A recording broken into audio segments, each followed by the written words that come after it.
Oh, it's great. Yeah. Hey, everybody. Welcome to another edition of Wrestler Weekly Conversations. This is season 2, a short stretch, but great content. Please follow us, like us, Twitter, Instagram, and Facebook at Wrestler Weekly. As you guys know, we are big on the wrestling magazines. We are the magazine guys. And today we have with us from Pro Wrestling Illustrated, among other illustrious magazines, a lot of history in pro wrestling, writing in general, a journalist. Bob Smith is with us today. Bob, thanks for coming on and hanging out with us a little bit. You know, I don't want to be too, I don't want to give away kayfabe here, but we have just talked for about a half an hour before. Yeah. We've been having a We're like, oh, we should record. We've had a wonderful time already talking about the old days and the current stuff. So I hope this turns out as good as what we just did. You know? I think we got some juice left. Yeah. One of the things I love getting to talk to people about, Bob, is kind of what was your first introduction? Like, what drew you to wrestling? Who were those people? What were those things? What was that stuff that made you fall in love with pro wrestling? First wrestling I ever saw was Pedro Martinez, NWF territory out of Buffalo. Yeah. NWF? Yeah, that's right. Chief White Owl, Johnny Powers, Ernie Lang, Abdullah the Butcher, after a while. Little Abner Osborne, who was really behind the scenes guy. Mm.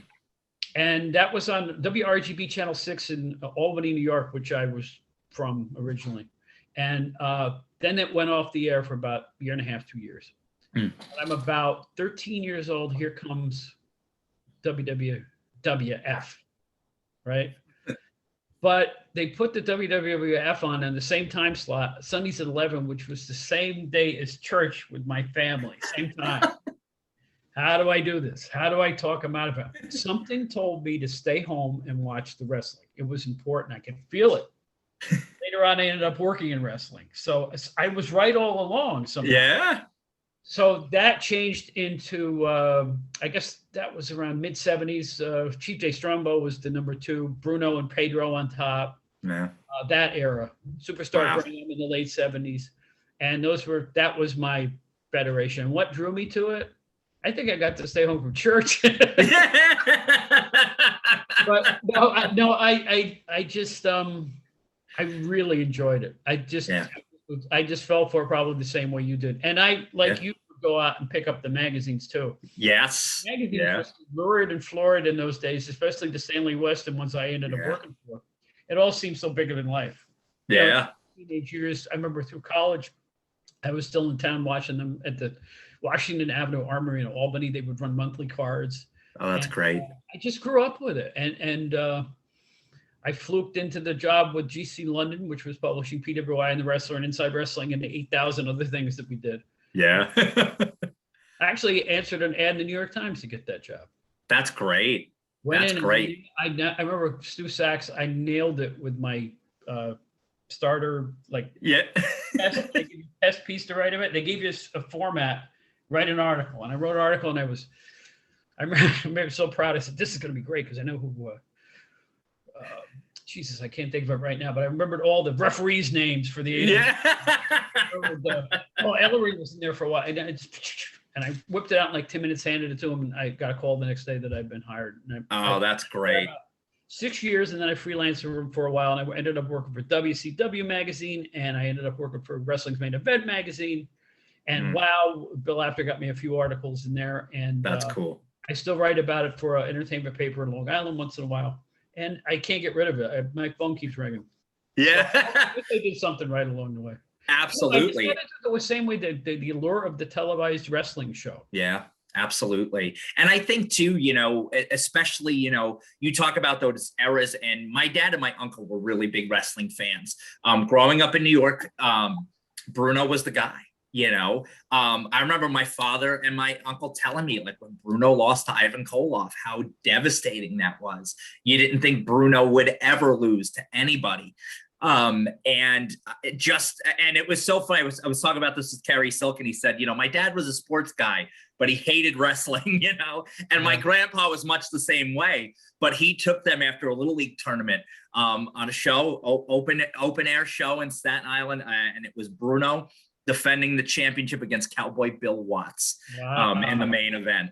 And but then you take a look, right, mid-70s, Eddie Einhorn comes in with the IWA, the show at Roosevelt Stadium, you know. Yes. And so oh gosh, you know, and we're big belt marks too. That IWA championship belt with the Eagles and just a majestic looking championship. But you know, you take a look, right, the different stars, right? I mean, we talked earlier, you know, about how kind of WWE, the machine now is the star and the wrestlers are you know, filler.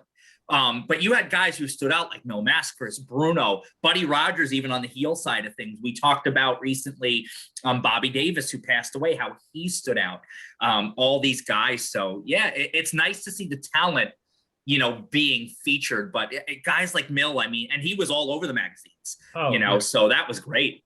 Well, I you know what? I was the biggest, I hate to say this, Jack Reynolds mark. Yeah, I remember Jack Reynolds was the announcer for Pedro Martinez. Yes. Pedro Martinez was involved with IWA as well. Yes, he was. So it was like I grew up with Jack Reynolds, so he was my favorite announcer. And how's that for excitement, wrestling fans? You know, I mean, what it was. Go Turco. You know, how's that for excitement? You know, he had a great radio. He had a radio show in Cleveland that I could pick up on my transistor radio. I used to. He had a rock and roll show. Yeah. He was big, Jack Reynolds, for a while. Very big. He ended up with WWF for a while, if you remember. Doing right. What was that? For the primetime wrestling, but he was also doing the syndicated first shows. Host of primetime. Primetime wrestling. Yeah. I think it was originally Jack Reynolds and Jesse, I think Jesse Ventura. Right, and then they moved Gorilla in that slot. People they don't moved Gorilla. Very good. No, and he was the first announcer, I think, to work with Jesse Ventura. Jesse Ventura's like first shows were that they used to do from Canada, you know, up in Brantford, Ontario there. But he used to work Angelo Mosca, you know, he had Angelo Mosca as his color guy, you know. So it's so funny you go back and think about those things. Another Jack Reynoldsism I used to love, at least in the Pedro Martinez days. Here we go. That's uncalled for. Yeah. Maybe stomping somebody after the bell, some job. Yeah. That's uncalled for. But you know what? That's what we're missing now. The sense of outrage over blatant rule breaking. Yeah. Made it better. Yeah. Right. And you take a look, right? Wrestling changed probably for the worse. And again, it fit for its time. But now every good guy is kind of based on almost being a really cool bad guy. Yes. Who maybe plays on the right side of the law, but he'll, you know, and again, like Steve Austin worked because that's what America was. It connected, it resonated. You wanted to punch your boss's lights out and it worked. But, you know, everybody wanted to be the NWO and DX and these cool bad guys when bad guys were bad guys, you know what I mean? And it made you feel something. And The Rock, best on mic I ever heard. I'll give props for that. I think he was great on his hand. Oh, phenomenal. He's phenomenal. But you take a look. Oh yeah. Like, and you take a look and you're like, these guys aren't really good guys. Like, you know what I mean? But it worked. The believability factor. Didn't you believe everything Bobby Heenan ever said? Oh, every time, without fail. You know, he was a wiseacre, but the same token, it came so naturally to him that I buy it. Yeah, I believe what you're saying, man. And that's another thing. Scripts. I don't like scripts. No, I think you got to let the talent be themselves. You know what I mean? Well, that's what made Steve Austin big. I think they let him shine through, and that was it. He just ran with it. That was it, right? Yeah, he wasn't a character. He was kind of Steve Austin with the volume turned way up. You know? They made him a character. What was it? The ringmaster. He was the ringmaster. And then he slipped this in an interview with Michael Hayes. You know, Austin 316 says, "I just kicked your ass." Yeah. And the world opened up to him because that's him. Yeah. So you know, you gotta, once you see somebody has an aptitude, let him run with it. Yeah, absolutely. Curse. Nobody's even upset about cursing anymore. Just let them. No, they all do it now, and that's why it's become a thing, and you see people who, again, because there are some guys to me that could have been viable stars. We talked about this earlier with the Godwins, right? Had they come 10, 15 years sooner, and weren't playing the gimmicks, you know what I mean, so much, but had character. I mean, they were great. You know what I mean? You take a look at certain guys that I look at now, and I was talking about this with somebody. What guys would have really done well in a territory style era? You know what I mean?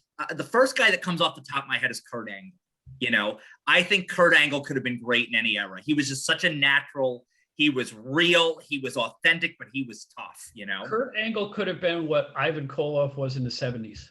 Everything from the champion on top in the East to a major heel in Crockett to run into Florida, bang, bang, bang. And the minute you get too much of it, you swip him out with somebody else. Kurt Angle exactly would have fit that role perfectly. Yeah, to me, he's a guy that I look at, I'm like, this guy would have been great in any era he wrestled in. Yeah, absolutely.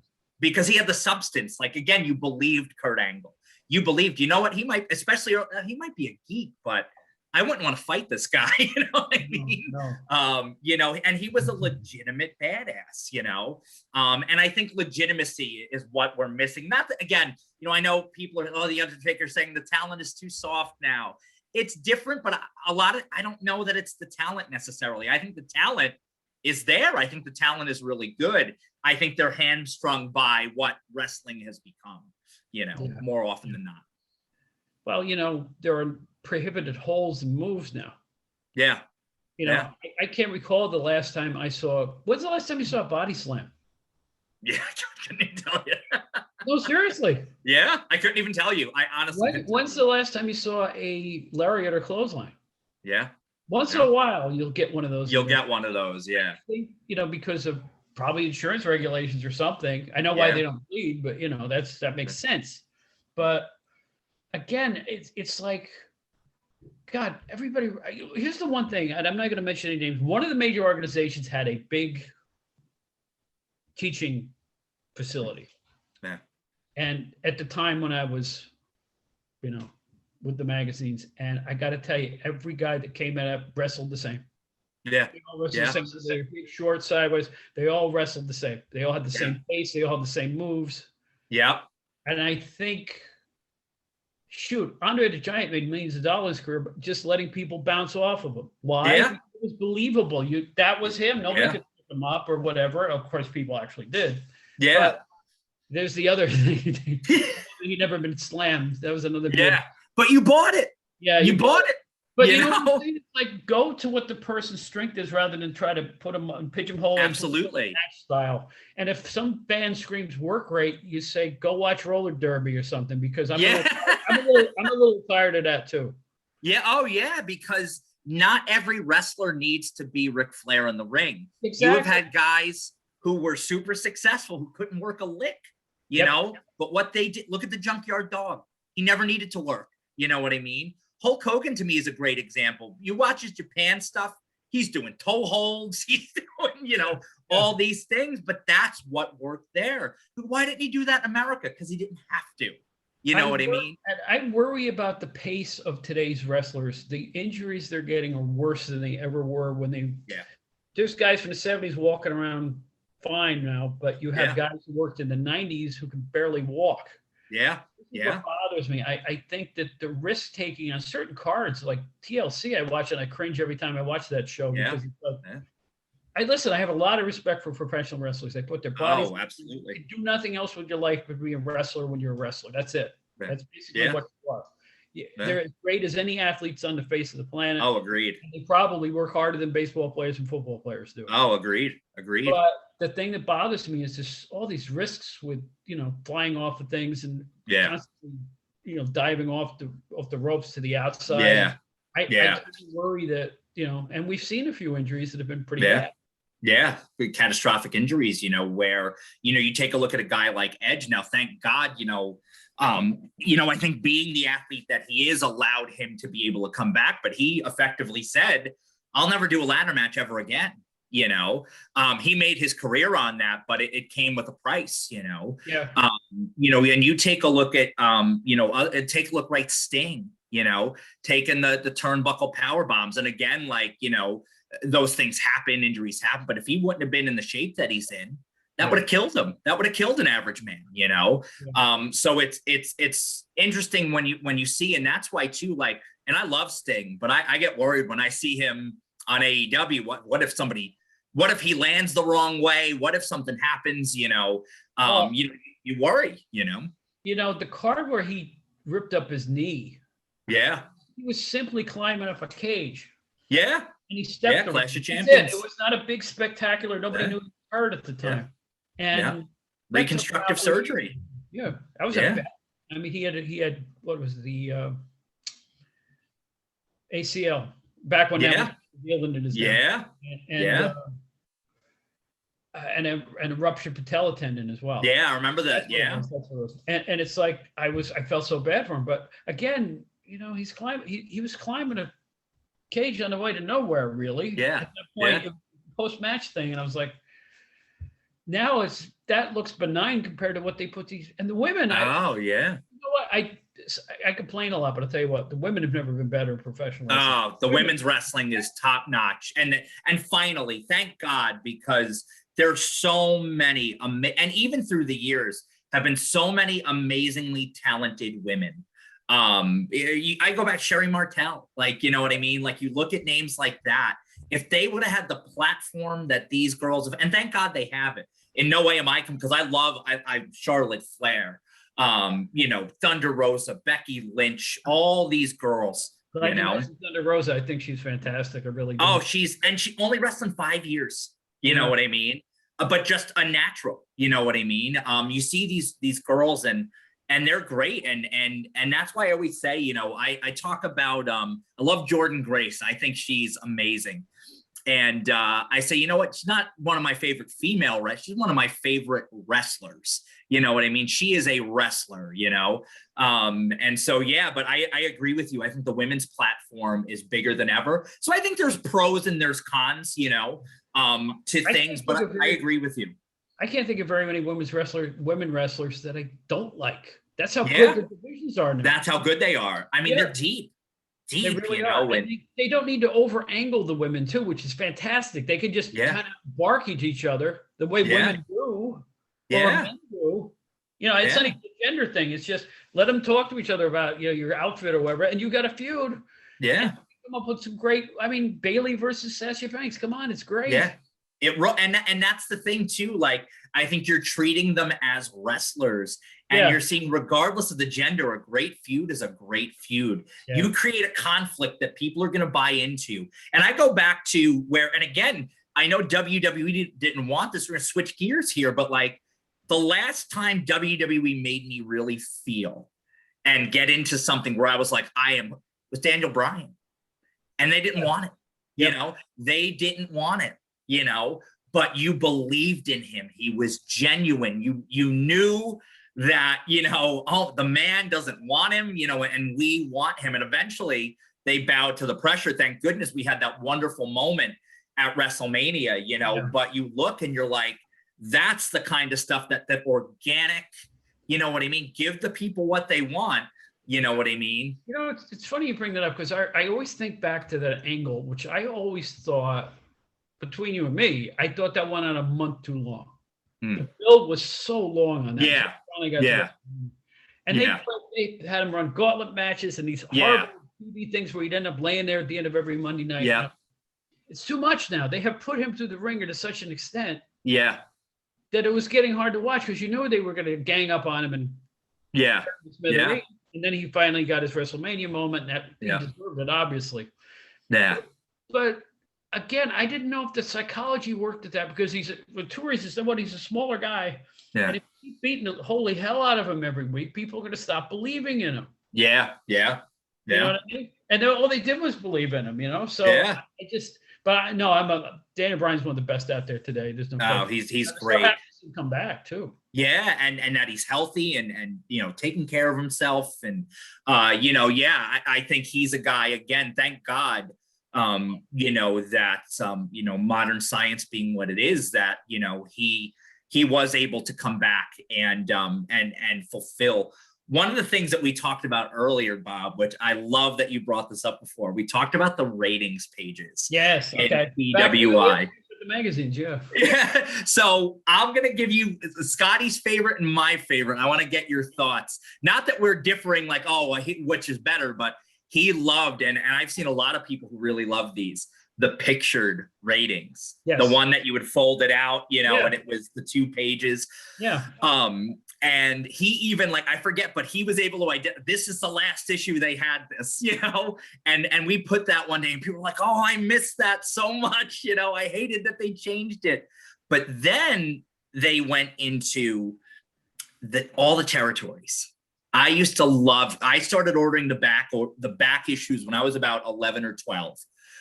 So we're talking 95, 96, and I wanted everything 1985 or earlier, you know, like, and I remember Northwest and Mid-Southern and, you know, Mid-South and Mid-Atlantic and all these things. And I remember going, oh my God, they got all these guys, and started to, all right, the number 1 contender is the US champion. You know what I mean? And, oh, but this guy's also the US champion, and that's a different US title, you know? Yeah. It was so fun to learn about guys like Mean Mike Miller, you know, to learn about Wildcat Wendell Cooley, you know, and then search out.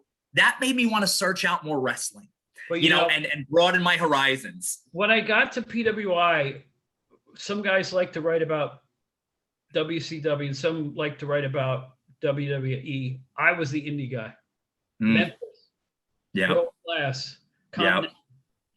I can proudly say that I gave Rob Van Dam and Sid Vicious their first national publicity.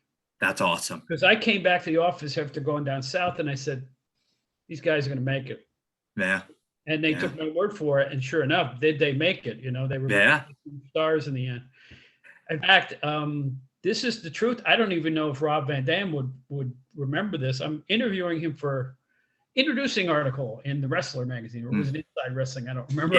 Yeah. The introducing. Every month, listen to me, we had a new, I have a thing now where I'm bi-weekly, I'm sorry. Yeah.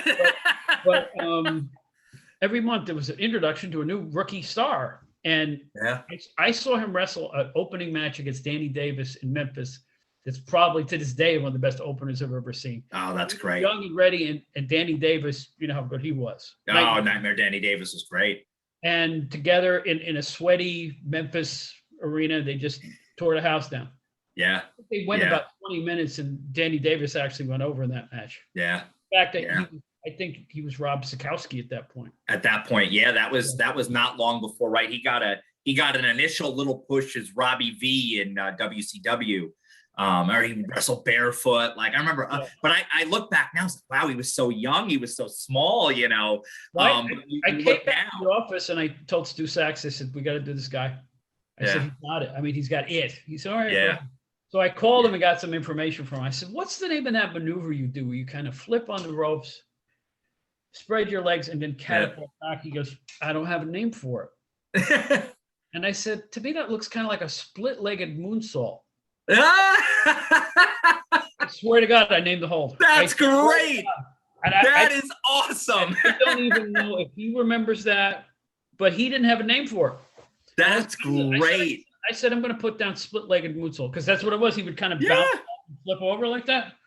I said, we'll go with that. He said, fine. And that's as far as it went. That's great. And I've only seen him a couple times in all the years since, but I gave him that name. That's great. That's a little tidbit for me, along with the PWI 500 that I was stupid enough to say I would do. But it worked. It went over, right? You know? Yeah. And it's so funny you mentioned that, and you mentioned those articles about Sid Vicious, because again, Sid, man, he was over. You know, and again, right, we talked about guys who were stars that didn't need to be great work rate guys. They were just over. The power bomb was over. Sid had charisma oozing from his pores. Yeah.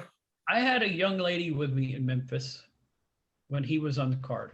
And he walked in and the young lady went. That's what he had. Yeah. He was unbelievable physique man. Yeah. He had such a presence. Why do you have to have him doing drop kicks and, Yeah. top rope? I don't want to Yeah. off anything now, but Yeah. But- No, but- God, no. but he had Oof. he had that indefinable look. Yeah. And I actually thought his work rate was really good when he first started in the Georgia territory. It was the first time I actually saw him. Yeah, Tiny yeah. Georgia Championship Wrestling. No, that's not even what it was called. Oh God, it's where Nick Busick was too. Yeah. Yeah. Wasn't it like the, I remember, wasn't that like, Georgia. was that Joe Hamilton's territory? No, not even that. They had guys like Stephen Plesac and the announcers. Oh, it's slipping my mind, but I know exactly what you're talking They about. were like out of work. I think Scott Hudson was there for a while doing some announcing. Yes, he was. Very early on. Yes, very young Scott Hudson. Bill Deaton were wrestling. He was Yeah. I have to look. I know I seen it in one of the old It magazines. was like guys who were or guys who were going to be in that territory.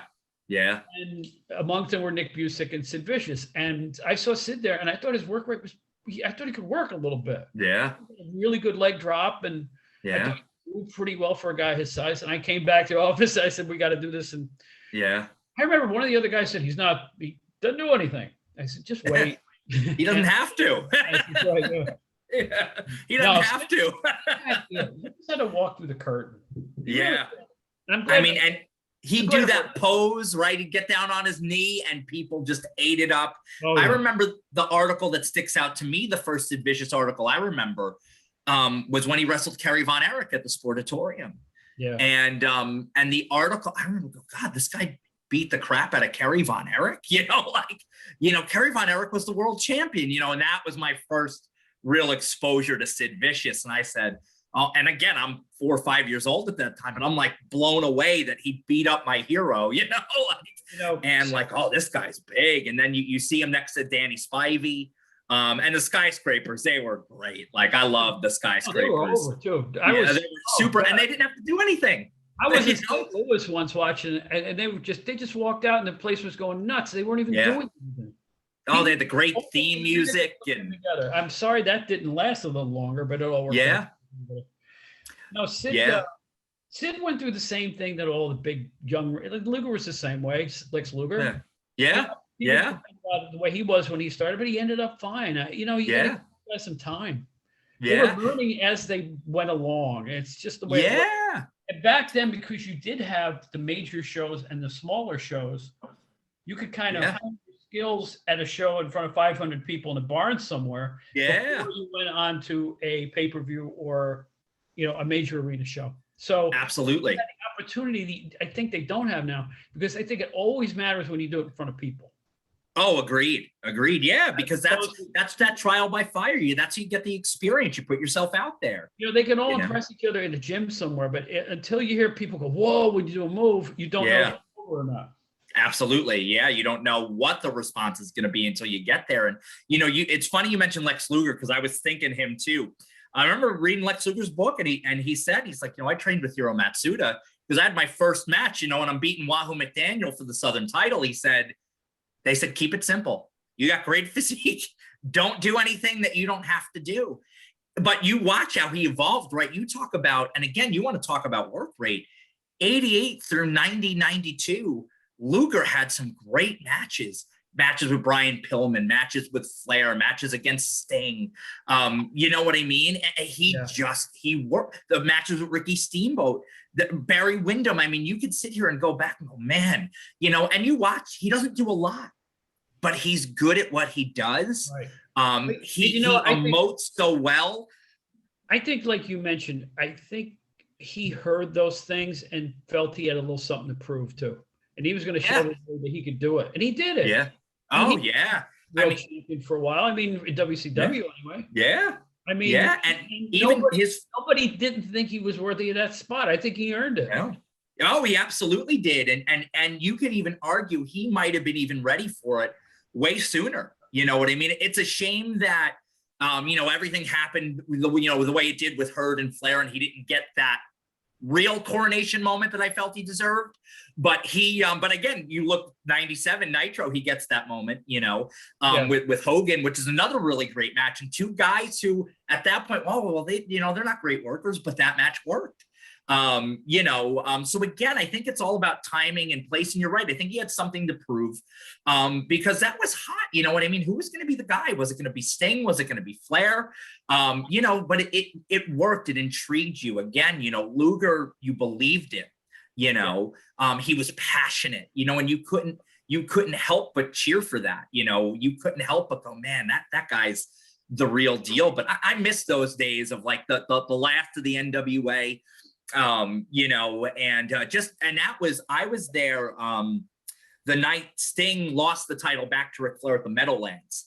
It was a blizzard here in New Jersey. There was maybe 4,000 people there. 4,000 people. I'll never forget, January 11th, 1991. It was the first ever WCW championship match. Now, was that Sting Flair, right? Sting and Flair, yeah. I was there. I actually got a picture of the leg over the ropes. Yeah, you took the words out of my mouth. So I was there. I was there that night. Yeah. Yeah. And we made it through the shitty weather and pardon my French. No, that's okay. It was rough weather. It was a tough ride. Oh, it was bad. It was bad. And but you know what? I thought that was a pivotal moment for the NWA in the New York metro area. I thought it was a great card. Unfortunately, nobody saw it.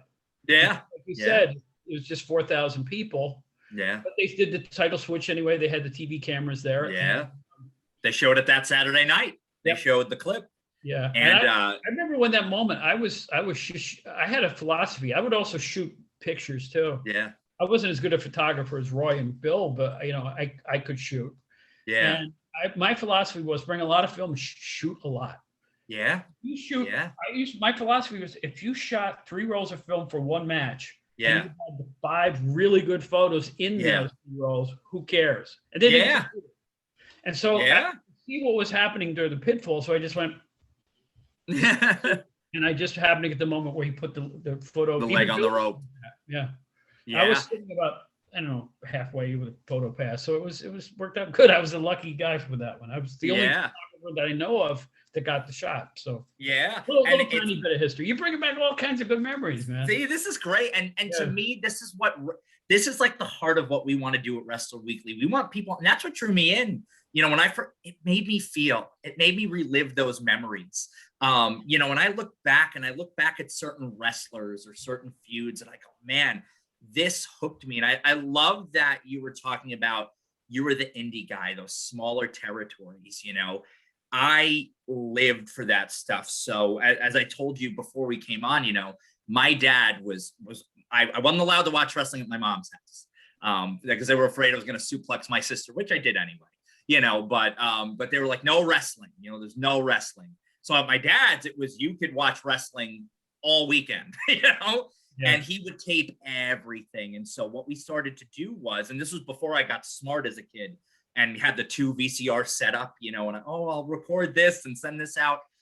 I would trade for all the territories, all the old Portland, and Jim Valley, big Portland guy. And we actually are dedicating this season to Jim as he had some health issues and is on the mend now. But I'm like, man, like I'm watching this now, and that's the great thing about digital footage. I don't have to have the cumbersome of all the tapes anymore, and the thousands and thousands of VHSs, although I still miss that to a degree. Yeah. But it's just nice to have it digitally, and we talked about, the WWE Network, and I gotta say, I mean, how many people are watching the old footage? So many people go on that's worth it, the money alone for the old footage, My favorite area too. I love that. Yeah.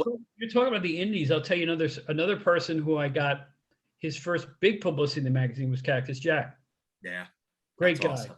And John Arizzi calls me. John, right? John Arizzi's great. And by the way, he's got that book coming out pretty soon, which is gonna be pretty good. It's going to be a book. And he's got and he used to do all those fan fests and all that. Yeah. Back on the scene. So anyway, he calls me, goes, I'm going to somewhere in New Jersey on Friday night. You want to come with me? And I'm going to be giving Cactus Jack a ride. I said, sure. So actually it was in Staten Island, excuse me, not New Jersey. There you go, my hometown. Staten Island Expressway. We were at some church or something, or some school. Yeah. And he wrestled Sunny Beach, another Beach Boy. Yeah, I remember Sunny Beach. And I go to this card, and these guys worked their asses blew, man. They were, Yeah. they were fighting all over the ring and all over Oh, the arena and that's flying all over great. the, Cactus would do the Yeah. The drop. nesty plunge and the Well, here we elbow. go again. I go back. This is untelevised, and I go back to the office again. I go, we got to do Cactus Jack. Yeah. What? That guy? I said, yeah, that guy. He was an opener. Blah blah blah. I said, I don't care. Yeah.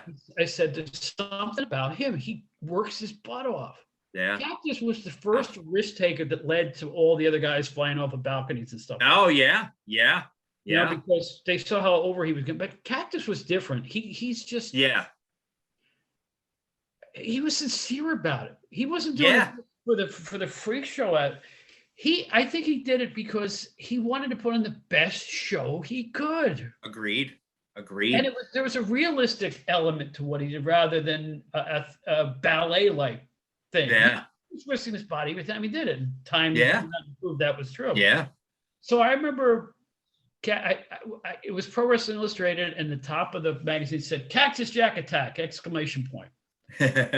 he called me on the phone, or I called him or something. He goes, "You got me on the cover, man." I used to like doing that for people. You know, most wrestlers could give a flip. Some of them really appreciated it. You know, that's awesome. That was a nice moment for me because it was like I knew he was going somewhere. Yeah, yeah. And I think remember, and you know, this was before I think he even went to Memphis and Texas in the beginning. Yeah. Yeah. And it's so funny, you know, when you think about that, right? And you said to me, the word that describes Mick Foley. And even to this day, when you see him either on social media or anything, he's sincere. You know, that's the difference. He's sincere. He's the genuine article. Mick Foley, when he wrote his first book, I must have read that book 7-8 times, you know, just hearing his journey and just his wit and his humor and all these, he's just a brilliant guy. To me, definitely on the bucket list of like guys I'd love to sit down and have lunch with, you know, like, you know, and he, you know, again, when he finally won the WWF championship, and they put him over, and you had seen the home movies come out and all these things, and you were like, God, this guy is great, you know, and it made you believe. I resonated so much when Michael Cole is yelling and saying, you know, for those of you who've been told you can't do it, you know, and I said, yeah, that's me, you know, like, and he was the everyman, you know, he was the everyman who achieved the dream. Where he worked or what his Cactus Jack, Mankind did, big arena, small arena. Yeah. He just wanted to be the best he could be and have people walk out feeling like he did when he saw Jimmy Snuka fly off the cage in Madison Square Garden on top of Don Morocco. Yeah. Yeah. He remembered that feeling he had, and he wanted to deliver that same feeling match after match to the fans who hated it. He cared about the fans, man. No wrestler ever cared about the fans more than Mick Foley. No, I would agree with that. Yeah, just again, and you see that with what he does, and Mick just comes off also so humble. You know what I mean? I mean, no more so, right? When people go, Foley is God, and he said, well, Foley is good, you know, like, you know, and you just, like I said, you know, when you see that on a person, and again, even, you know, through reading his books, you're like, man, what a guy, you know, just, again, you feel like you can relate to Mick Foley. Yes. And I think that was the appeal of guys like Dusty Rhodes.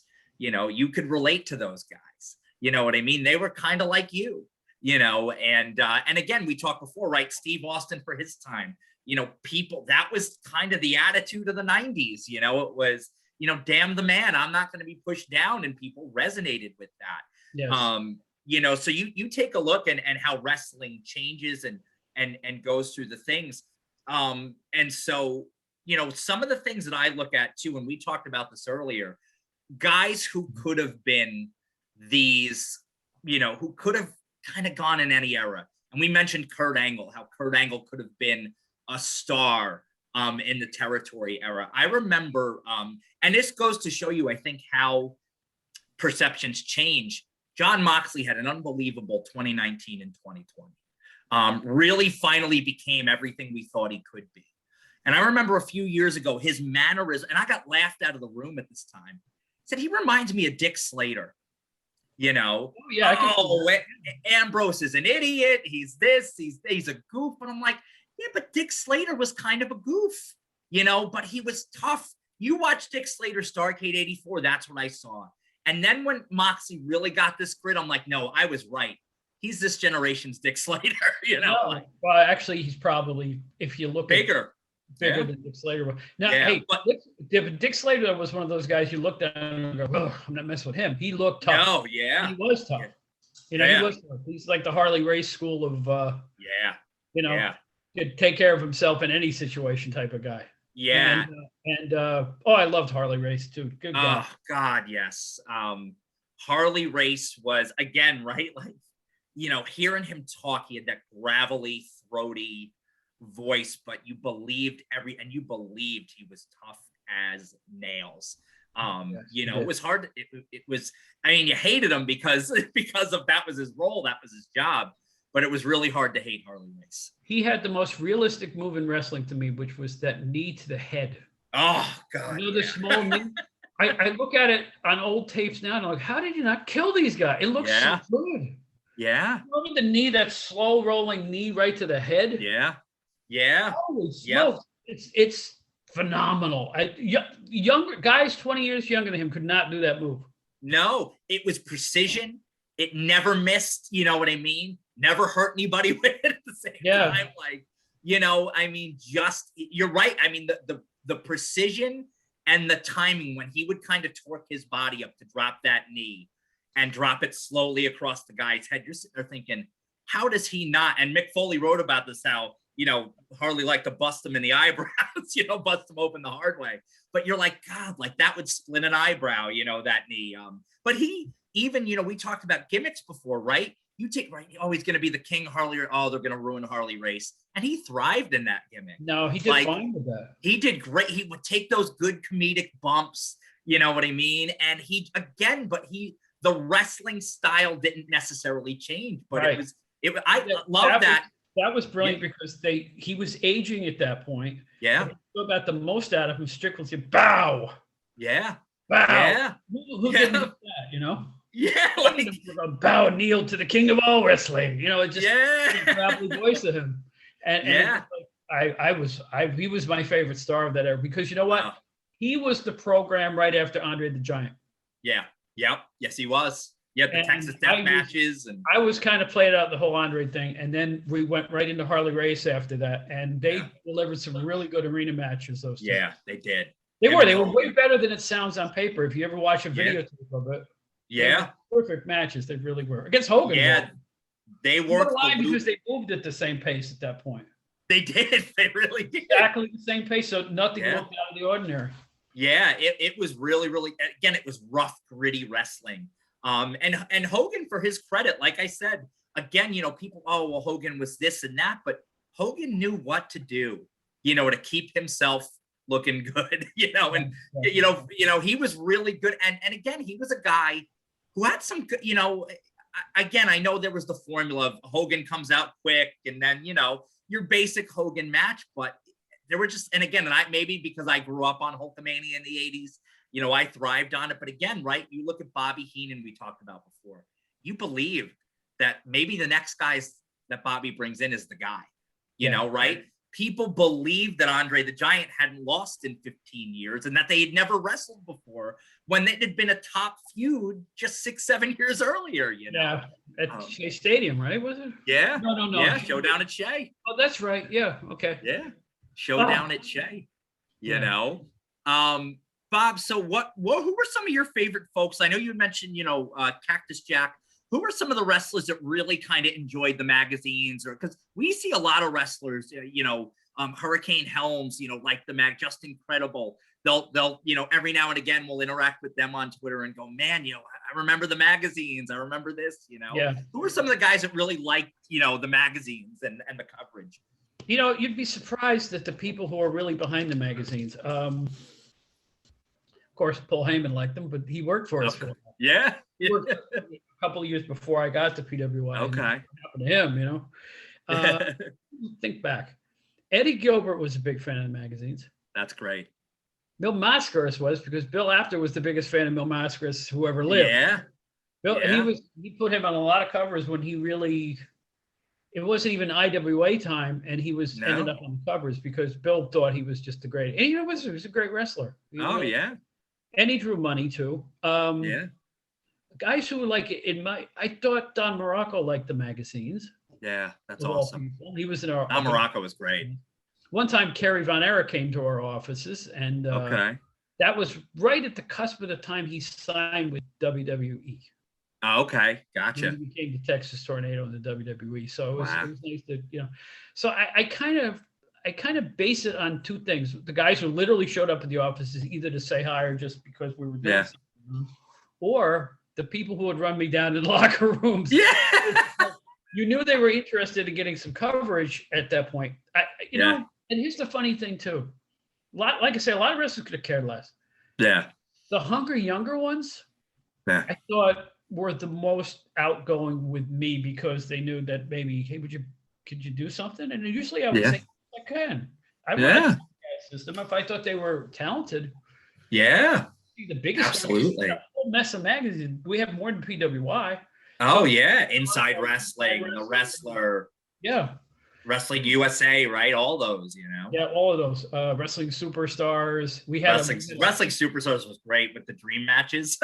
we had a weekly thing called the PWI Weekly that was a newsletter. I remember that. You remember those? Yeah, I remember that. Oh, every Monday was taken up with that. Every single week we would have to mail that thing out, and it was oh boy, did that make it hard. To be honest with you, those were the hard days of my days with the magazines because the workload, their response to in the late 80s, early 90s, the sales started to go down a little bit. Yeah. Their response was to put out more product. That was just a corporate thing. Well, we're not selling so well, let's get more to choose from. Yeah. Whether that was good or bad, I don't know. I just know that we were putting out, I think, 7 or 8 wrestling titles plus a weekly thing. Weekly, yeah. Oh man, it was a lot of work. So it became oversaturated. As much fun as it was, it got a little hairy at that point because we were really busting our butts to get all this stuff out and to come up with concepts that the fans would like to pick up on. Yeah. Thankfully, we came up with the PWI 500 around that period. Yeah. Which lives to this day, and it seems to grow all the time even now, and I'm still shocked by that. Yeah, and stories that Stu told me of the first one where I was at the office till midnight and Stanley Weston drove by, saw the lights on in our building and called the cops because it was like, the lights. It's good. PWI 500, we're good. I was in there working on, well, what's the PWI? He didn't even know. But, and we had problems with the first one. A few wrestlers got left out because of a computer glitch, and there was just goodness. But I thought it came out pretty good. The second one was better than the first, and I was going for that, but it kept doing it. It's got to be easy. You got to remember, when we started, it was just a CompuGraphic, old school typesetting machine, and then we were still printing out strips of. Wow. Long before desktop, it was the old publishing, real publishing. Yeah, it was, and I missed that. I when I still thumb through the magazines. I kind of have them in the little like sleeves, not individual sleeves, but like the little boxes. All right, here's 1981. Here's all this, but that feel of the paper pages and the old ads, you know what I mean? Then you look back at the columns, right? Some of the columns that are still around today, kind of the what's happening, and all of that. And you're like, man, like that's how I got my wrestling news. Like that. And I remember my dad used to read me the Meltzer newsletter before bed.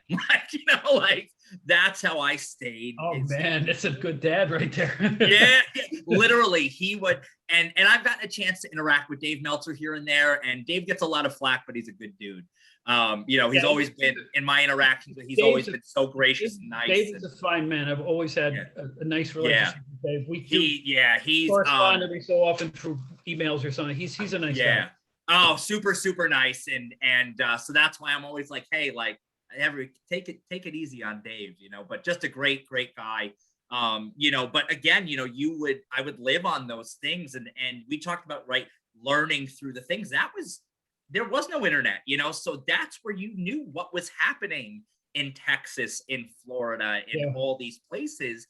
And it was like a wealth of just this, even, I remember being a kid and my uncle, my grandparents lived in Florida, in Tampa, Florida at the time. and there was a block of wrestling on. It was probably 93, 94.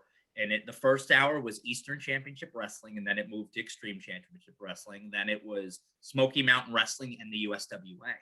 Nice. And I knew guys because I read the magazines. And so to actually see the footage about guys that I read about, Jeff Jarrett and Tom Pritchard and all these guys, and I loved it. I absolutely loved it, and I think that was, the magazines make people feel still, and so when we post a magazine, I had that issue, what do you think it is about, that draw? And I know you and I talked about, right, remembering going to the newsstand and all that. I think good wrestling makes you feel, and I think the magazines are a tangible way to kind of remember those memories.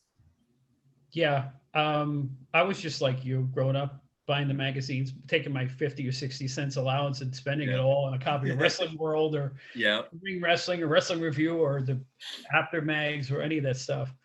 Even as an adult, I kept buying them. I mean, I was a full-fledged, I was probably late 20s by the time I started with PWI. So it's like, I just, I always bought them before I worked for them. So it was like, it's such a I had all that sponge of information in my head when I started working for them. And, I walked in and I knew the tone of the After Mags and I started working. But I think the reason people were so happy about the mags as fans was because they could read about the stars they couldn't see in that era. It was, before cable made everything homogenized.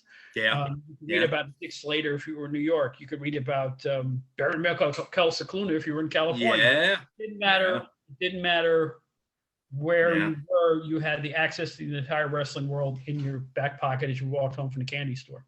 Plus the photos. People like to hang the posters up. I still think any wrestling that doesn't have a centerfold is crazy.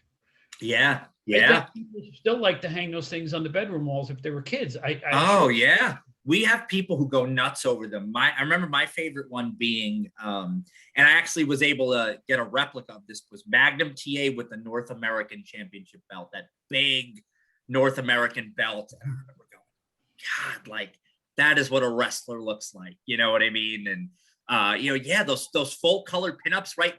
The bio, and you read, I didn't know Jim Duggan wrestled here, or whoever it was, I remember reading the magazines, find out Hulk Hogan wrestled Dusty Rhodes in Japan, and then years later getting to see that footage, and it brought me right back to what I had read in the magazines all those years before, and so again, I think that's what I love about the connection with people, especially via social media now, is because, and again, things with today's wrestling, there's a lot of good, but there's also like we talked about, a lot that makes you cringe, and you're like, so we love that, bringing people back to something that meant something to them, not just posting something because, let's see if it hits, of course that's a part of it, but it's like, man, we want people to resonate with it. We want people to go, we see this a lot with Von Erich fans. I mean, you have people who are like, I was at the Sportatorium, they were big too. Holy smokes. They were huge. They were like rock stars. But you mentioned about stuff that makes you cringe. And this is the point I'm glad I can bring up here. Wrestling has always been like this, like a roller coaster, highs and lows. You're at the top of the mountain, whoops, and then you go back off again. It's always had its peaks and valleys. Problem with professional wrestling, as I see it, this is just my opinion, is that the promoters and the people behind it, including my own company, during low periods, lose their faith in the fans. The fans are there and they're going to be there. The thing, don't change the product out of desperation like they do. Right now, even in the day, Stanley Weston did the Apartment House Wrestling magazine. Oh my God. Because sales were down. To me, I was never into that. To me, that was losing faith in what got you there in the first place, but who brought you to the now a desperation move. Teleporting throughout the arenas, and like I said, Alexa Bliss's outfit changes magically. It's desperation. Calm down. Everybody has to go for bigger until something bad happens or something flops so terribly that people switch TVs off for the last time. Absolutely. What you want to do is turn the TV off for the last time. It's like, I know a lot of people who watched it, who are watching it now. they don't care about me because I'm older now. You know, they Yeah. want an audience, but Yeah. I cut your nose off to spite your face. Why not get as many people looking at it as you can? Exactly. It doesn't matter who the audience is, you know. Why can't I agree with you. have different promotions with different flavors? Yeah. But I think the thing that's hurting it most is the wonderful blur between sports and entertainment that wrestling always had. Yeah. Yeah. Now it's so far into the entertainment part Yeah. that you can't even fathom it being a sport. That hurts. No. And I have some rather strong opinions of the people I think killed that along the way, Yeah. including one guy who just retired that everybody thinks is a god. Yeah. I think that the more extremely unbelievable the things that people see in the ring, Yeah. is what drives people away. You make Agreed. it that up, you make it that, you know, wow, what was that? Yeah. But once you lose the credibility of any semblance of sport, it's got to be a sport and entertainment. It's got to be 50-50 all the way down the line. And your entertainment can't be so extreme that the sport part gets totally obliterated. Absolutely. Absolutely. Problems that I'm seeing with modern wrestling today. I'm not saying it's all bad. Like I say, I love the women's division. Oh, yeah. Awesome. We talked about that before. Yeah. But they got to be careful with, you know, don't say, well, we did that 30 years ago. Well, if it did it 30 years ago and it worked, why not try it again? Why not try it again? Yeah. And I think this is where you kind of have that disconnect in society where it's like, you know, the okay boomer movement where it's like, listen, we're not saying everything old school worked. We're not saying everything was great. But what we're saying is, if it ain't broke, don't fix it. You know, like, you know, I think there is a balance, a competitive balance between the guys and these great athletes that can do these incredible things. But you have to make that suspension of belief believable. Yeah. You know, when I see guys standing and huddling outside of a ring, waiting for guys to set up a move, that kills it for me. You know, you want to have a dive, fine. I have no problem with well-placed dive. I'm not that guy. Oh, you can't dive, you can't flip. Listen, if it's part of the story and it works, by all means, do it. But doing it for the sake of doing it, or somebody said, and I kind of like this, that there's two schools of thought that I find. Wrestling was better when they were all drug addicts and they were all this and sleeping with rats and all that. Well, all those guys paid for it with their lives, number one, you know, so I don't think wrestling was better because of that. But I think wrestling was better in the sense of you had more storytelling. Harley Race wasn't, you know, and again, there was no Twitter, isn't going to tweet Ric Flair, hey, great match, buddy. Maybe in the back they're going to talk, you know, but I don't want to see that. I don't need to see that. I don't need to see that your buddies. But why isn't this enough? I want that belt. Yeah. Yes. Why isn't that enough? Yeah. Yeah. Why does the belt not mean anything? You know? Why couldn't you have a simple angle where two guys have a match and the other guy takes umbrage at a move the other pulled on him, and all of a sudden he hates him and shoves him, and it doesn't have to be, I'm going to kill you and set you on fire. Yeah. It's simple conflict. Conflict is what always made this work. Yeah. And because it's people relate to it. Hey, you did something that was against something that stood something for me, you know? Right, yeah. Jimmy Valiant with the beard, right? You would think, oh, but well, how do they feud over it?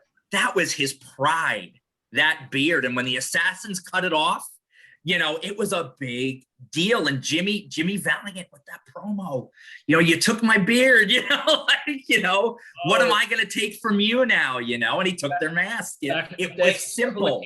Georgia and WWE, Chief Jay Strongbow got his headdress ripped apart. Yeah. And the fans went silent the same way that, like, when Koloff beat Bruno Sammartino, fans were keeping in their seats because they bought it. They loved it. It meant something. The wrestlers meant something to them. They cared. You got to make people care. Yeah. And you look, make them care. Yeah, exactly. Like, you look at, again, I think that goes, I think it's too complicated. They complicate it too much. Yeah. You know what I mean? And again, there's some good things, but, you know, and again, I love wrestling. I will always watch wrestling. Let me ask you a question. Yeah, sure. Right? You go back East Coast, right? Yeah. Mm-hmm. What's the greatest angle you ever saw in WWF?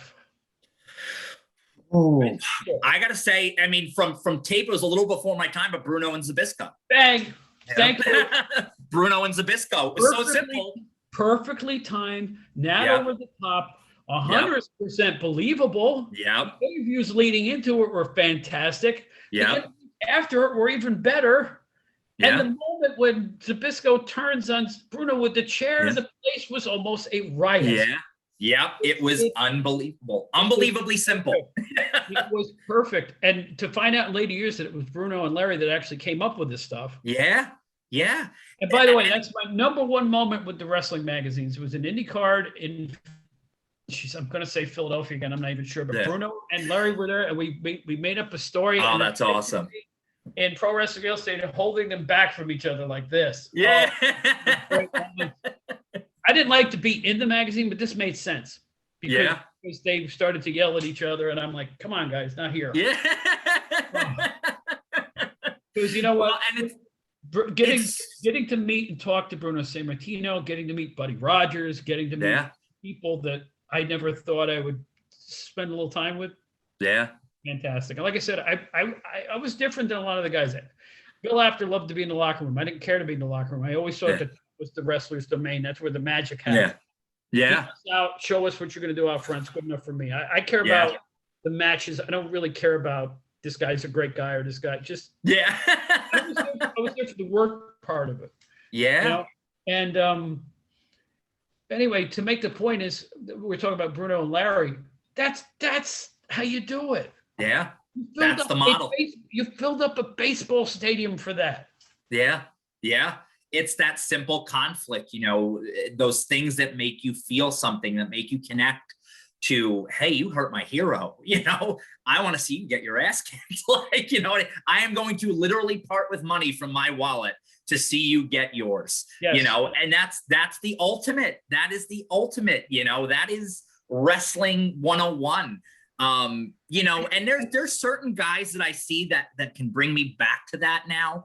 That, like, you know, you take a look at a guy like Roman Reigns right now. To me, he's on a hot streak. You know, they finally did what I always hoped they would do with him too. He would be a heel a long time ago. Yeah, you believe him. You know what I mean? He's the real deal. You know what I mean? But again, you take a look at the foil, Kevin Owens. Kevin Owens is the everyman with a family, trying to do the right thing. That's a great basis for, I think that's why that feud has worked. That's why you could say, all right, I'll watch these guys 3 months in a row. Like, rematches are good when they're done right, you know? Oh, yeah. And listen, I don't want to come off like saying like everything is awful, because everything is not awful. No, not at all. Not at all. It's a really tough time. They have to wrestle in an arena with virtual fans. Yeah, it's very hard. You hear them. But that's been one of the bright spots for me. Something I hope that they can wean themselves off of, because I think that there's too much talking, verbally hearing the wrestlers, and I think not enough wrestling. I don't think not even close. I don't think that works very well. But I understand why they're doing it, because they have to. They have to. Yeah. You know, people are actually just exhaling, and it sounds like screaming in the ring, because that's just the way it is. I remember, was it WrestleMania last year? It was a great match. I loved it, but I remember being like, why are Rhea Ripley and Charlotte screaming so much? Like, you know, because you heard it now because there was no other noise, you know. But I was like, somebody would I can't walk into the room thinking you're watching porn, you know. But it's like, why are they yelling? But I just they have it tough. It's they had to kind of that went along, which led to the cinematic matches,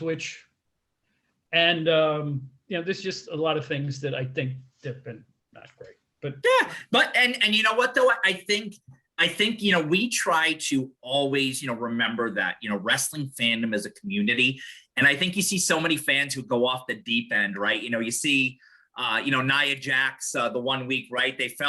Fans felt that she wasn't hurt. Oh, you slammed that wrestler down too hard. You're dangerous. You know, well, what do you know about it? Like, you know what I mean? So I think you have those people who take it way too far, but I think it's healthy to be like, you know what, that doesn't work for me, but this does. So I'm going to watch this, you know? And so again, you know, I think stuff like that, having an objective opinion is good, you know, and again, you know, you take the best and you leave the rest. That's the great thing about today. We have so much access to more wrestling that we never had before. You know, there is video of a lot of things, whether it be old stuff. I started watching A few months ago, I really started working through some old tapes of the sheep herders in Southwest with Lord Jonathan Boyd, and it was just the promos were phenomenal. I'm watching this 2-3 hour compilation. I'm like, I want to see these guys get destroyed. Like, you know what I mean? Like, I felt that anger when Jonathan Boyd would talk, and I go, God, I want to see this guy get creamed. You know, and then, you know, you had Tully Blanchard running, defending his father, you know, all these things. It still makes you feel, because good wrestling is good wrestling, you know, and I love that. You bring up the old stuff. About a year ago, I was hooked on YouTube. Dave Dynasty's videos. Yeah. He's great. A collection of Bruiser Bedlam. Yeah. I started to watch them in sequential order from, I guess this was the late 80s. No, early 80s into about the mid 80s. Yeah. At the end, they had Scott Steiner's as Scott Steiner and all this. Yeah. In the beginning, I'm watching it, and you could tell the territory is just dying, because they're going to smaller and smaller arenas, and Bruiser's doing color commentary, and they're still pushing Yukon Moose Sholak, and really couldn't work, and it really started to look like the end of the world. Then, I don't know if Jerry Graham Jr. was booking. I don't want to give him, but I think he was. All of a sudden, they rebuilt the territory for a couple of years. And they got Scott Steiner on top. Yeah. Beat the Great Wojo for the title. Great Wojo. They had a Great Wojo. I never watched this stuff when I was with PWI. I just didn't pay it any mind, because we didn't cover it that much, even though we had them in the ratings. Yeah. And then they turned a couple of guys from heel, or from face to heel. Yeah. And they worked like gangbusters. And the arenas was back. And I got to give them credit. It was around 1985, 86. They rebuilt a dead territory. Yeah. And made it viable again. They were in a smaller arena, but the heat, there's something on YouTube, I think it's called The Bloodiest Bouts. Check out the heat in 1986, 87, at the height of the WWE train. Yeah. They did it. Yeah. It could be done. Yeah. I tell you, like, I look back at some of, you know, I love learning and seeing the guys that I only read about, or, you know, now it's like, man, like, that's how I wind down at night. I was watching some of the old, they uploaded some of the old Puerto Rico WWC home video cassettes.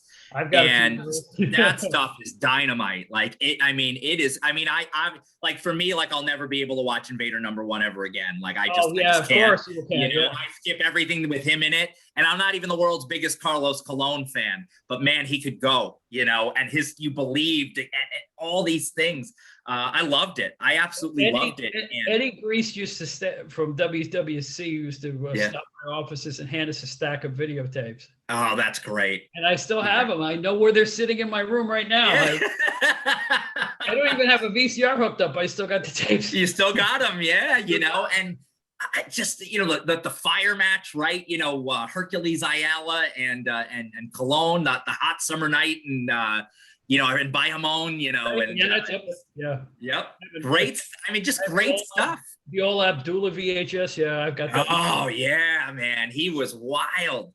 Wild, you know, and they were really, I mean, they were the hardcore, you know, before it was that, you know what I mean? They were, I mean, and somebody said, you know, people used to always say, Puerto Rico's, you know, it's not a great, it's one of the down and dirty territory, but it was, the people believed so much, you know what I mean? You're making people, I mean, they were passionate, throwing batteries at people, and you know what I mean? And, you know. There's a match, I don't remember if it's on the Carlos Colon tape or the Abdullah the Butcher tape, but it's Carlos versus Abdullah. It's the first match on the tape. There's so much heat. It was going to be a riot. I mean, legitimate Johnny Powers, Ox Baker, Ernie Ladd.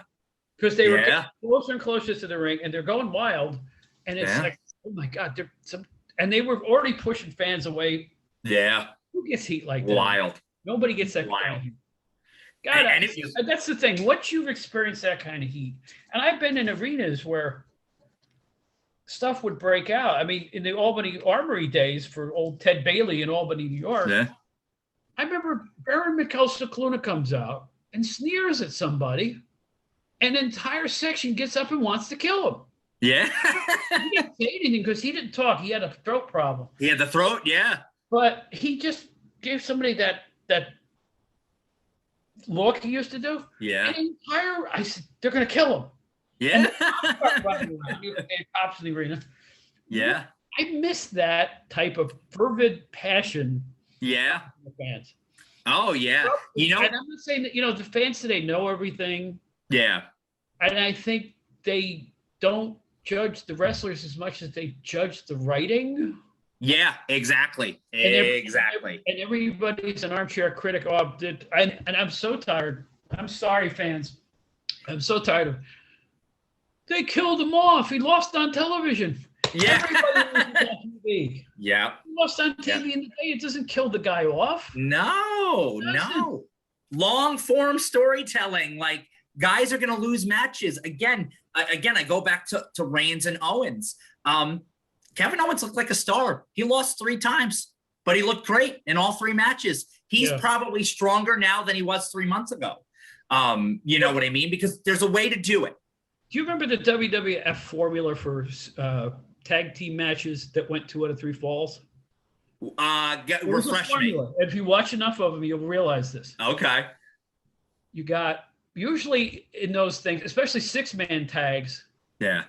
That with 2 or 3 falls. Yeah.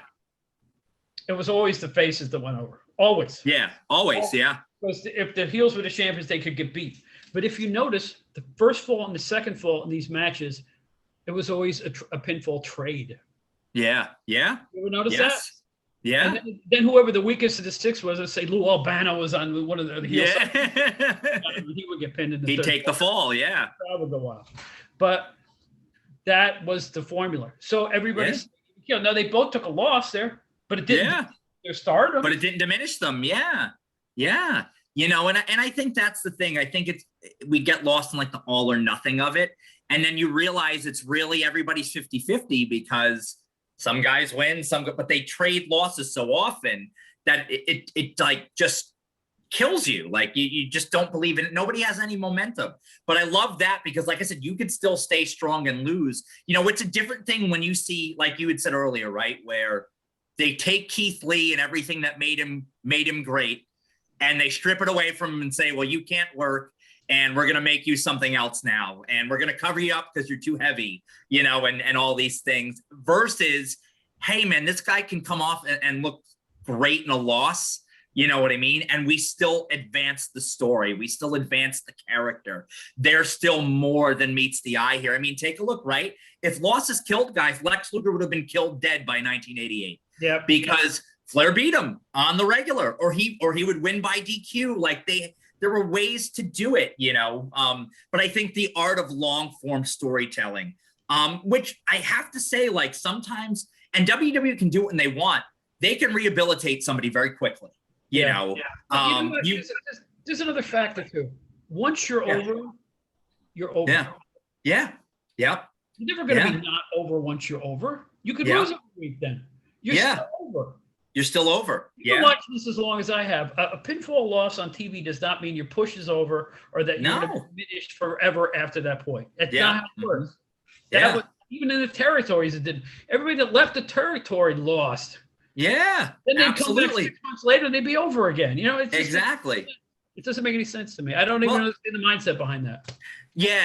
And again, you take a look. I remember Scott McGee pinning Ric Flair. It didn't hurt Flair. He was the world champion. He was still but it made Scott McGee a viable challenger. Oh man, maybe lightning can strike twice. Maybe McGee is what we think he could be. You know what I mean? There's just Mick Foley wrote about it in his book, saying, when he first was working with Sting and said, hey, I know you're going over, but I think I have a way both of us can come out of this looking good. And how Sting was reluctant at that time and said, I'm going to go 50-50 with Cactus Jack, but it worked. And he said, Sting came back to him, was like, yeah, man, that really worked. Like you got both of us over, and that's the beauty of it. It's a paradox, that's the beauty of wrestling. When you can work and both guys get over, Yes, yeah. That's beautiful. Get over in a loss. And it happens all the time. I mean, Steve Austin. Yeah. Yeah. Right. Yeah. That's what turned him around. The Yeah. loss to Bret Hart. Yeah. You know? You can get over early Bret Hart when he went 45 minutes in the Royal Rumble. Nobody had ever done that, or whatever. It was a half hour, 40, whatever it was. Yeah. Nobody had ever come close to that before. And I remember Dave Rosenbaum wrote a column that said, "Is Bret Hart the best wrestler in the WWE?" Yeah. Made a good point, because you know what? He kicked ass in that match, and people started to take him seriously as a solo guy at that point. Yeah, absolutely. So absolutely. It's little baby steps, and don't panic, guys. Yeah, don't panic. That goes for the fans and the promoters. Just Yeah. let it happen organically, because you know what? As much as they try to force stuff down our throats, like Glacier or Mantar or the stuff that happens organically is the stuff that's going to get over. And once you're over, you're always you're over. You're over. You know, and again, like you look at that, right? Even in recent history, right? John Cena got over because he could rap. You know, that's what got him over. People loved it. And then when it kind of changed, but again, he was still over. Maybe some of half the fans were going, "Oh God, I hate this guy." Either way, you bought a ticket because you either wanted to see him get his ass kicked or you wanted to see him go and destroy the bad guy. But, you know, we talked about this earlier, letting a little of the person's real personality seep into the character. Yeah. There has never been a guy hated so bad. Yeah. Turned into an all-time star like The Rock. Oh, yeah. Ever. Yeah, I mean, people hated him. Rocky Die, all that stuff. Yeah. Blew his brains out. And then as he got more arrogant, they switched the character to this more arrogant guy. Yeah. He started to let a little of his own personality in there. Yeah. Organically. Yeah. Within 6 months. Yeah. He was the man. He was the man. And still today, because Dwayne Johnson is who he is, that's why he's a top movie star. That's why he can do all these things, and people buy it because they buy him, you know? And you can't get better than that. You know, that is believability. That is, you know, I look back to even, what was it, last year? Triple H is going to wrestle Batista at WrestleMania, and Triple H cuts an impassioned promo about his relationship with Ric Flair. And it was like, that was him coming through, you know? And I felt that promo. I hung on every word of that promo. I don't need Vince telling Roman Reigns to say suffer and succotash, you know? That's not him. Yeah. Let him be him, you know? And it'll work. You know, that's the big thing. If you trust them a little bit, you know, again, look at Jon Moxley, right? Guy comes out. He doesn't have to be carrying around Mitch the potted plant anymore, dressing up in Mountie suits and bear suits. No, I'm barbed wire and I'm baseball bats and I'm this. And he's one of the better promos in wrestling, you know, but you'd watch his WWE stuff. And I always said, like, Ambrose matches just don't deliver. Like, I just always felt that they fell flat. And I truly, because they weren't letting him be him, you know? No, we want you to do it this way, you know? And then the guy goes out on his own and proves that he's he's the guy, you know? And I love that. Like, to me, again, but his promos to me are real. I believe what he says. You know what I mean? I buy him, you know? And you can't say that about everybody, you know, but I buy him. You know, when I see him, I'm hooked, you know? You know, there's another thing that I think hurts wrestling's credibility. And you don't even think about it because it's been going on so long. But I give you this, sir. We're backstage and two wrestlers are talking and another wrestler walks up and they're talking about match strategy. Yeah. In front of a camera? Guys, like, you're cutting into this fantasy world where somehow we're seeing inside the locker room with these guys. Yeah. Hey, what are we doing? Or, you know, come on. Yeah. Please. Yeah. I mean, don't insult my intelligence. You know? For 50 years, wrestling worked with a guy holding a microphone in front of somebody's mouth and he was doing an interview right outside the ring. It still would work if you would just do it. Yeah. Yeah. You know? Well, and you take a look at certain lost arts, right? You look at the manager role. You know, to me, and again, he's on my Mount Rushmore. We talked about the great Bobby Heenan. To me, who's the greatest of all time. Another name that I throw out there, and I always, and people like, really, you know, and he was great. Gary Hart. I believed every word out of Gary Hart's mouth. Gary Hart. Which, by the way, the best wrestling book I've ever read. I think J.J. Dillon was a little underrated in that regard, too. J.J. Dillon was great. I hated J.J. Dillon as a kid. He was so meat and potatoes that you had to believe him. Yeah.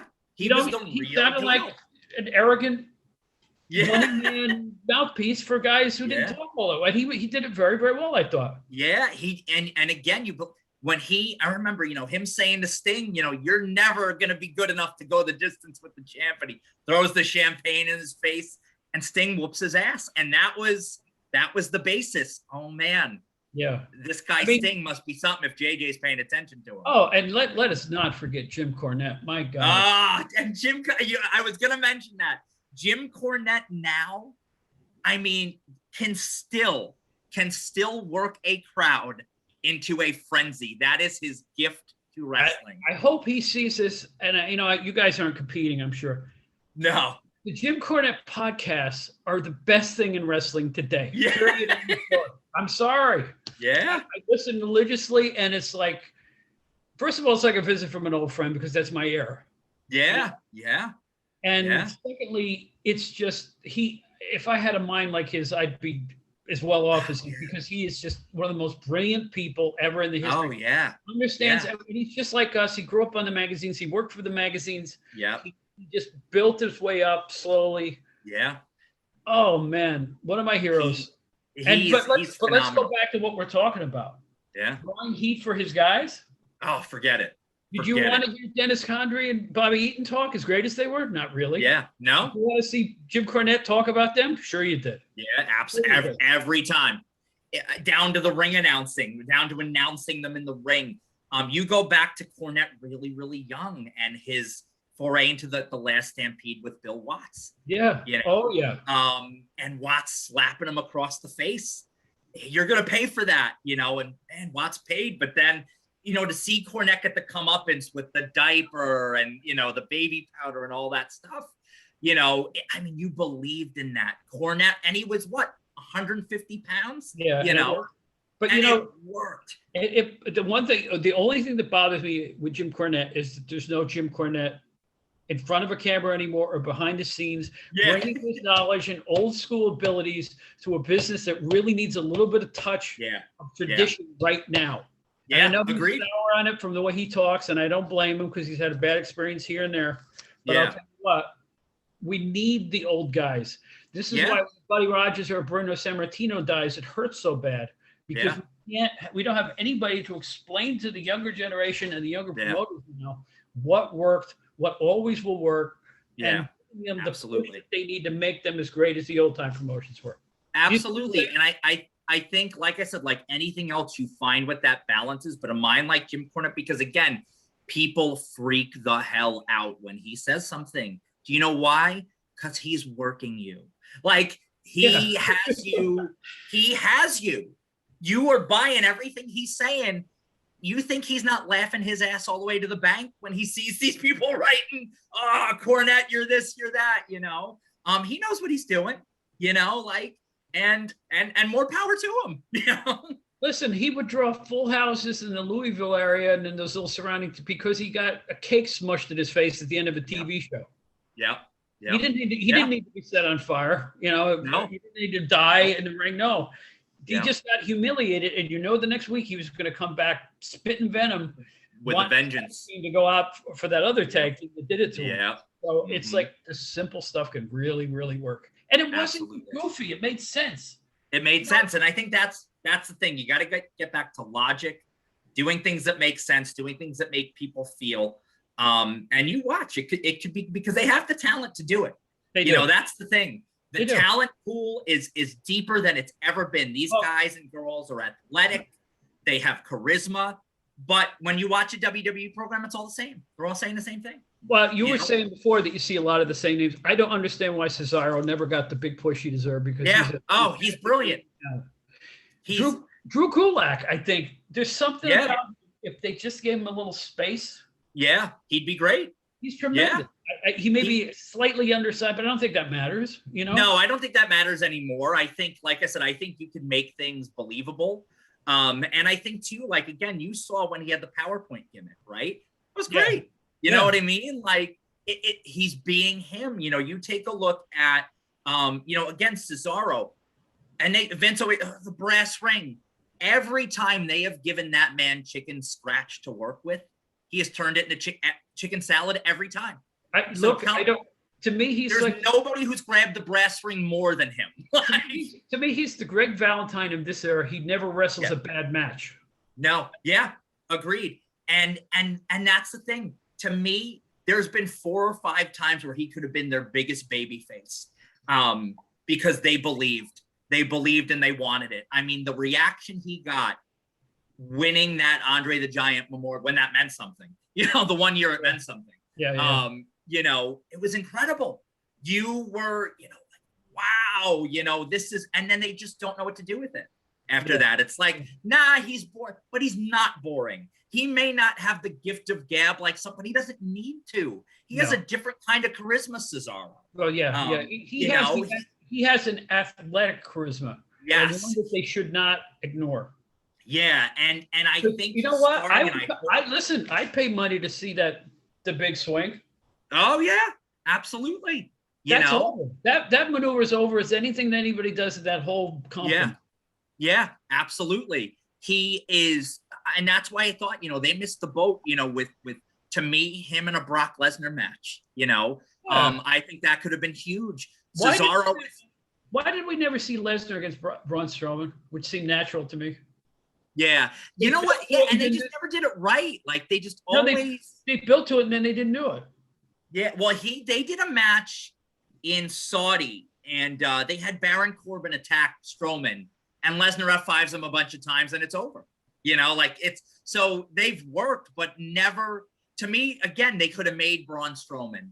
And Braun is still over, I think, because he's kind of evolved a little bit as time goes on. But to me, again, another wasted opportunity. I was, when they were doing the build to WrestleMania 32, and it was going to be Ambrose against Lesnar, and Ambrose is doing the whole, Brock, you can keep F5 in me all you want. I'm going to keep coming at you. And Terry Funk is giving him the weapons, and all these legends are coming. To me, that was prime time. You need to put Dean Ambrose over Brock Lesnar in this spot. Yeah. And Brock squashes him. But then here's the thing. 3 months later, Dean Ambrose is the WWE champion. So basically what you're telling me is that your champion, the guy who's supposed to be better than all your wrestlers, can get his ass whooped handily by Brock Lesnar anytime he wants. That's why your champions have no power. Now, I will say this. To me, Drew McIntyre has been a very good champion. I agree. I think he has an unusual charisma. And again, there's a little bit of real Drew McIntyre seeping into the character. Yeah. You know what? I got to be honest with you. I had friends of mine that said, he had the charisma of a plastic spoon before. Yeah. And all of a sudden, once he turned face, and then he started to be the winking, wisecracking, and he looks fantastic. I mean, and he can go. He's believable. He's big. So there's another example of things they need to do a little more. They had a little face. Hey, what's the biggest pop in the last 2 years or 3 years? Is when he kicked Lesnar over the top. Lesnar out of the Rumble. Yeah. That was a pop right there. Yeah, and you could say the same thing with Becky Lynch, right? Yes. Once they let Becky Lynch loose a little bit, I mean, she is the man.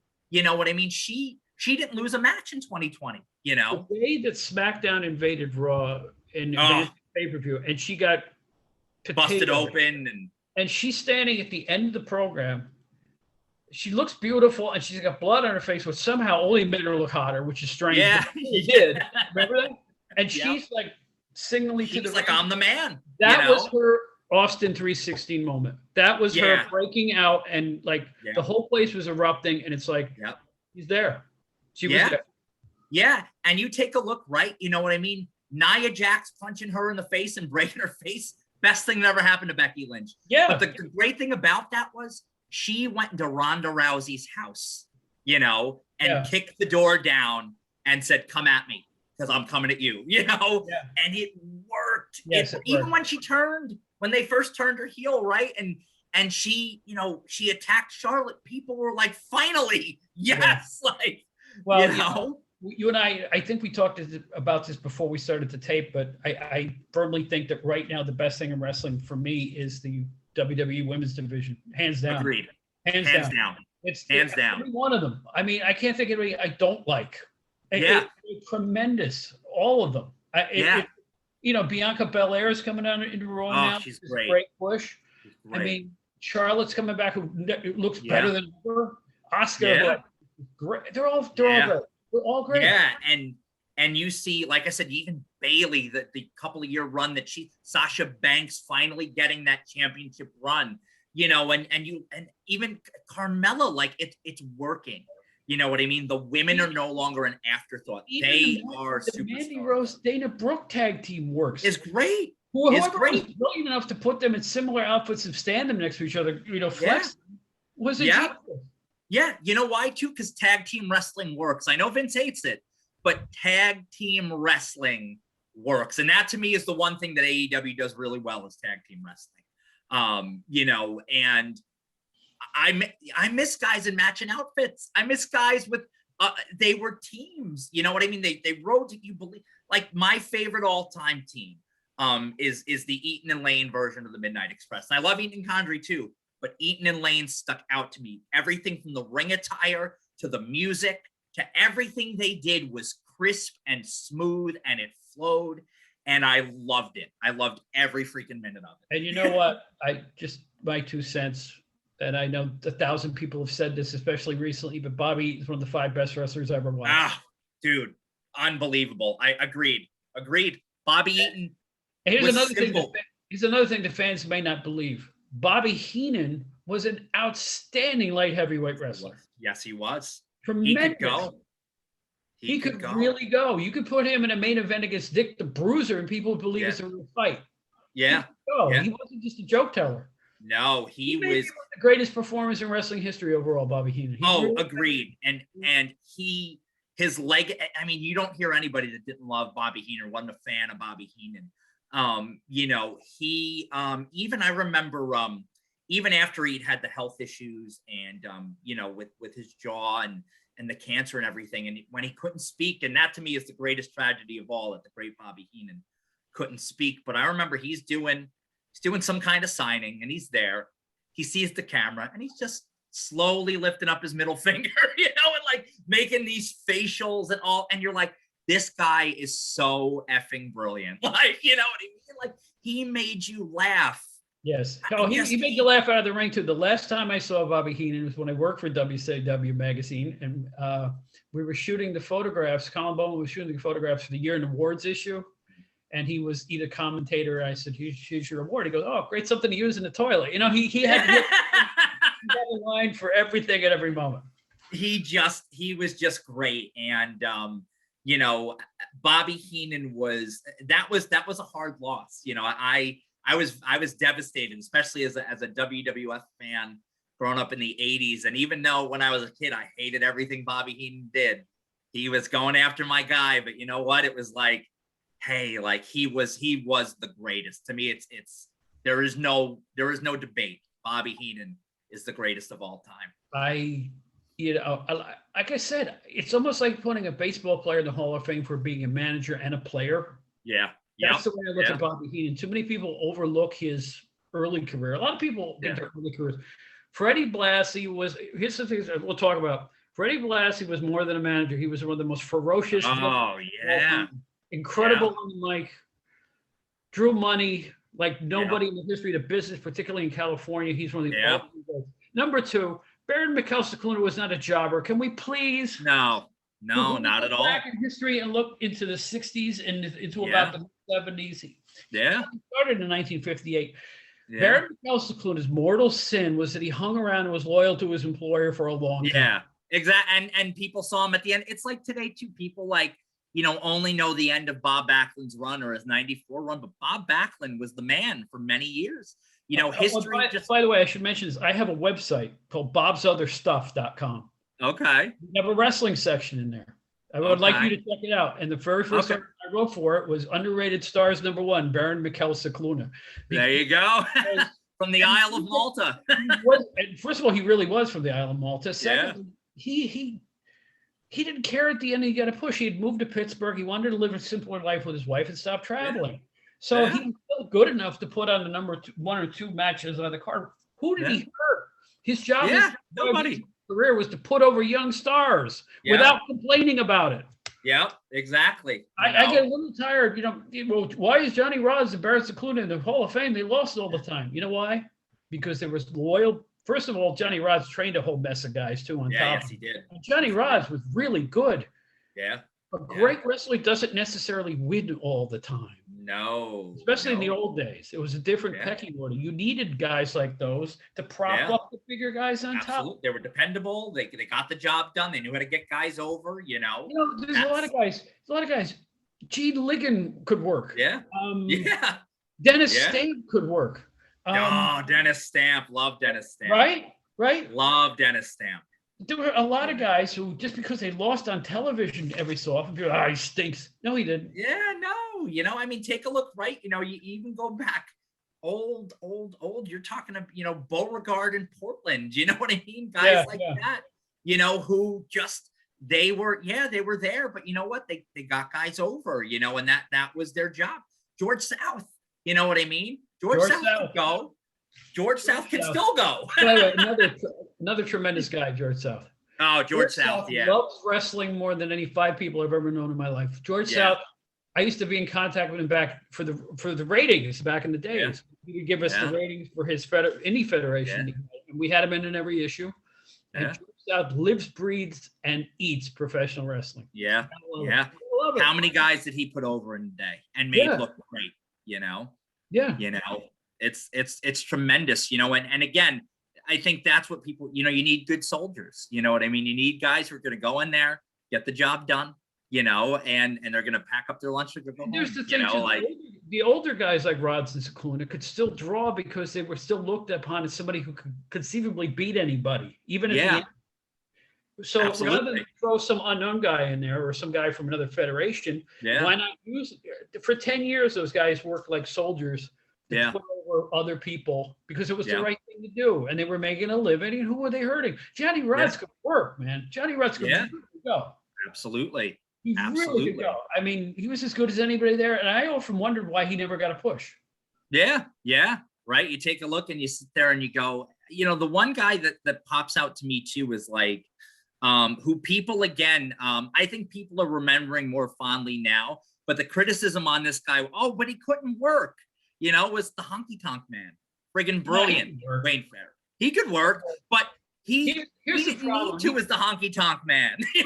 He was so good at what he did, and he was so damned annoying. Yeah, he was a great character. But isn't that the idea? Yeah. Right? By the way, Dave Rosenbaum's favorite wrestler by 50 yards.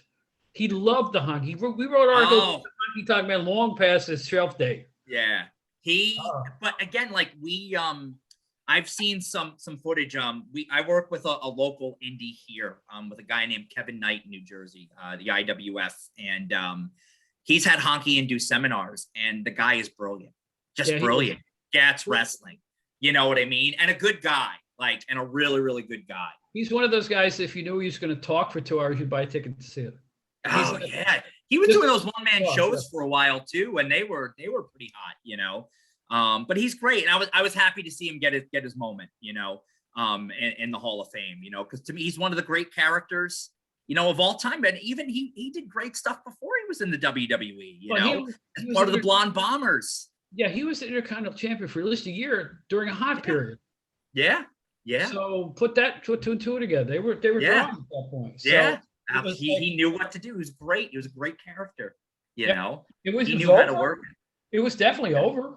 Oh yeah, he made money. And that's that at the end of the day, right? What do they say? You're putting an ass every 18 inches. And that's the big deal. No, you know what? You love to hate him. Yeah. He was damned annoying. And that means he was good at what he did. If you look at the TV and go, will you shut up? The guy's doing his job. Absolutely. Yeah. Absolutely. I mean, there was a bunch of guys in wrestling. Well, Lou Albano. Yeah. Oh Get God, that yeah. slob off my TV. But you bought it, right? Yeah, it worked. You tuned in. Oh, I've always called classic Lou Albano, which means heel manager Lou Albano, as a walking fart. Yeah. He looked like what a fart smells like. Am I right? I mean, you are 100% accurate. That's the best thing I've ever heard. He's the most odious, slovenly, loud, looking, just noisy, ugly, just yeah. That's what made it great. That's right? Exactly the rubber bands in his face. You know. And you know what? Lou drew money. Whenever he would foul somebody on some TV match, and he'd wrestle Gorilla Monsoon or Arnold Skolin or even Patterson when he turned on him. Full house. Yeah. People wanted to see him get cut, and he would cut himself. Holy shit. Oh yeah. Oh yeah. He wasn't even shy about it. Yeah. I think they were showing a match. I think it was him. Was it him and Tony? It might have been him and Swede Hansen. Okay. Somebody I forget who was wrestling at the Garden, but you see Lou just go for it. You know? First of all, you just see him. He's like got the tape like this, and then and it's like, but that was Lou. That it worked. It worked. You know, he was over again. You know? Awful and really good at what he did. Yeah. Yeah. Oh, the ultimate slob heel manager. Yeah. A lot of guys in the Indies were trying to cop his act in later years. Oh yeah. And nobody could do it like Lou. Because you know why? You know why? It was Lou. Yeah, that was him. He was original. He was being himself. Nice man once you got to know him, but he was one of a kind, Lou Albano. But there's a kind of being, oh God, he's awful. No, he wasn't. If you thought he was awful, that means he was great. Yeah, and that is the in essence, the beauty of what wrestling is and should be. Those things that make you feel and believe. And so, with that, folks, this has been really fun. Really, really fun. I feel like I could talk to Bob for another week.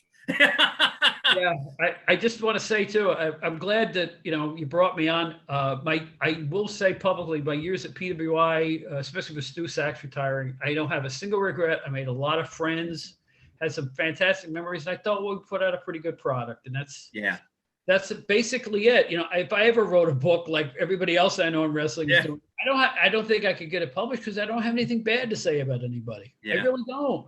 I've had a wonderful time. Apter and I are still in contact all the time. That's great. And that's so great. It's been really cool. And again, I want to thank you guys because especially if you folks haven't seen this Twitter feed, check out the Twitter feed because it's the old days brought back today. The old magazine feel. They have issues that they show, autographed copies of them. It's awesome. And so I remember one day I just wrote to you guys. I said, "Hey, you guys do a great job," and you knew who I was somehow. Yeah, we were like, "Oh my gosh, Bob Smith wrote us," But that's we grew up on the magazines, and it's bridged the gap between eras. It bridges a gap between fans. It's great, and so again, our heroes are the writers, the photographers, the guys that help make those memories come alive, so we're so appreciative of you and all the work that you've done. And again, you've always been so approachable. Twitter and social media can be toxic at times, but it always feels good when I get to talk wrestling with with a guy like you or Bill Apter or whoever it is, and it's fun. It makes you feel that connection to something that you always loved and you hope to always love for the rest of your life, Yeah. And you know what? If the big thing for me is it still freaks me out. I was with those magazines for 6 years, probably 10 years with the other magazines on top of it. If you guys were entertained by it, that's all. Yeah. That's the whole idea, man, to have, if you get the same vibe from reading the magazines that I did from watching wrestling as a fan, I did my job. Yeah. Agreed. That's basically it. It's no more complicated than that because like I said, I skipped church to watch wrestling because I knew I had to. In my heart, someday I would be involved. I don't know. I had this innate that I couldn't. You knew, you felt that pull, and that's what we felt. Like I said, and that it's the heart of why we do this. Is to be able to connect with people and feel those things again, and know that. And honor you guys with the work that you did, letting because so many times the things that should get said don't. you know, things that go without saying, maybe we should say them anyway. We appreciate all that you've done, Bob.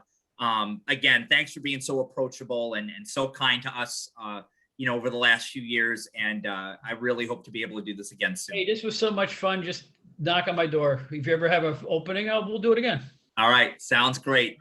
Thank you, guys. We will see you for the next episode of Wrestler Weekly Conversations. We have Vinny Berry coming on, author of Lance by Chance, the story of Lance Von Erich. So that'll be our season finale. So we hope that you guys will enjoy that. So tune in next week. Awesome.